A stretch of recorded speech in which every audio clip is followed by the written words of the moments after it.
মৌৰ্য যুগৰ পৰৱৰ্তী ভাৰতবৰ্ষৰ পাঠটোত ইতিমধ্যে আমি শুংগ বংশ, কাণ্ড বংশ, চেদি বংশ আৰু সাতবাহন বংশ তাৰ ওপৰত আলোচনা কৰিলোঁ। আজি আমি ত্ৰিৰাজ্যৰ ওপৰত আলোচনা কৰিম। ত্ৰিৰাজ্য বুলিলে কি বুজো? ত্ৰি মানে তিনি, অৰ্থাৎ তিনিখন ৰাজ্যৰ কথা কৈছে। সেই তিনিখন ৰাজ্য কি কি?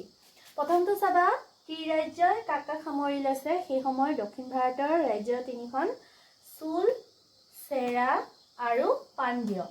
এই তিনিখনক একেলগে ত্ৰিৰাজ্য বুলি কোৱা হয়। যিহেতু তিনিখন, সেইকাৰণে ত্ৰিৰাজ্য বুলি কোৱা হয়।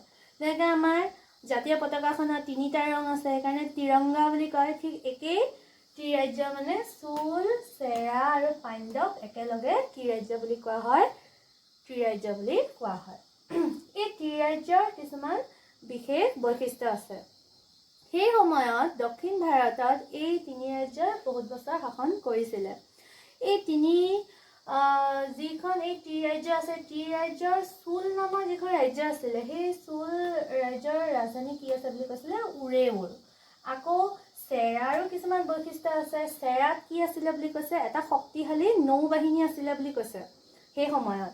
যিহেতু আমাৰ সেই সময়ত তোমাৰ বিমান সেৱা বা স্থলৰ যিটো বাহিনী, তাতকৈ আমাৰ সাগৰ মহাসাগৰেদি যাতায়াতটো বেছি হৈছিলে। বাণিজ্যিক ব্যৱসায় আদিৰ ক্ষেত্ৰতো আমি ব্যৱহাৰ কৰিছিলোঁ। সেইকাৰণে যুদ্ধ বিগ্ৰহো এই নৌবাহিনীটো শক্তিশালী হ'লে সেইখন সাম্ৰাজ্য বহুত শক্তিশালী ৰূপে পৰিগণিত হয়। আৰু সেই সময়ত উল্লেখযোগ্য কথাটো আছিল যে চেৰাৰ এটা শক্তিশালী নৌবাহিনী আছিল।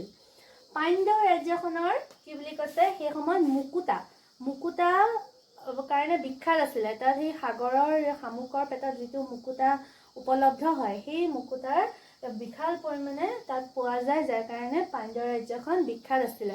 লগতে আৰু এটা কাৰণ আছিলে যে তাত মহিলা শাসনকৰ্তা আছিলে। মুকুতাৰ ব্যৱসায়টো আছিলে মহিলাৰ, যি সময়ত মহিলাই পুৰুষৰ সমানে সমানে স্থানেই নাপাইছিলে। সতীদাহ প্ৰথা আছিলে, শিক্ষাৰ পোহৰ নাপাইছিলে। কিন্তু এই পাণ্ড্য ৰাজ্যখনত আকৌ মহিলা শাসনকৰ্তা আছিলে।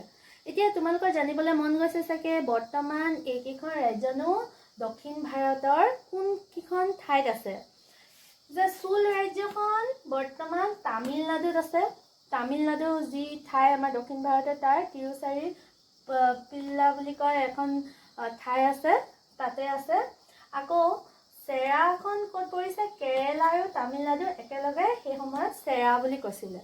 আকৌ পাণ্ড্য ৰাজ্যখন বৰ্তমান মাদুৰাই নামৰ যিখন ঠাই আছে দক্ষিণ ভাৰতৰ, সেইখনত সেই পাণ্ড্য ৰাজ্যখন আছিলে।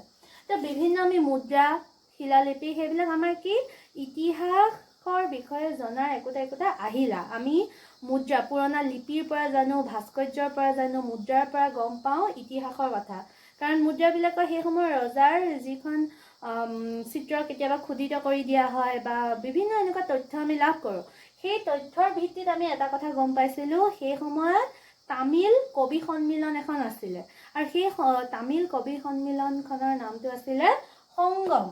আৰু সেই সংগমখনকে পিছলে কিহৰ ৰূপ দিয়া হ'ল? যে সংগম সাহিত্য হ'ল। সেই সংগম সাহিত্যৰ মূল কথা আছিলে কি? তাত বৰ্ণনাত্মক আৰু নীতি শিক্ষা দিয়া হৈছিলে।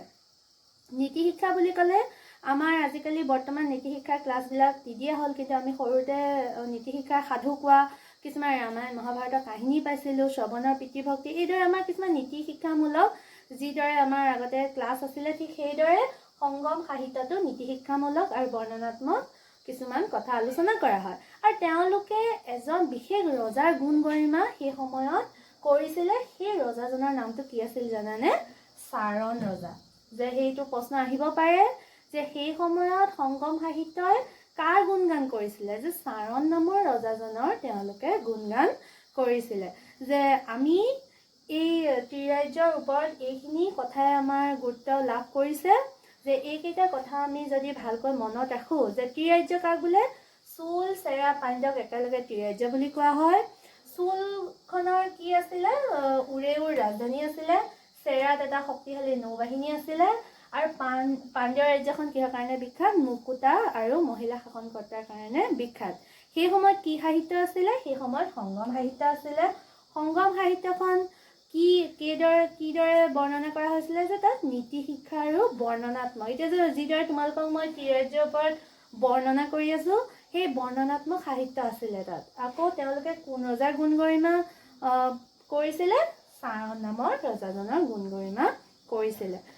এই গোটেইকেইটা কথা যদি আমি মনত ৰাখি থওঁ তেতিয়াহ'লে ত্ৰিৰাজ্যৰ ওপৰত যিকোনো প্ৰশ্ন আমি অতি সহজে কৰিব পাৰিম।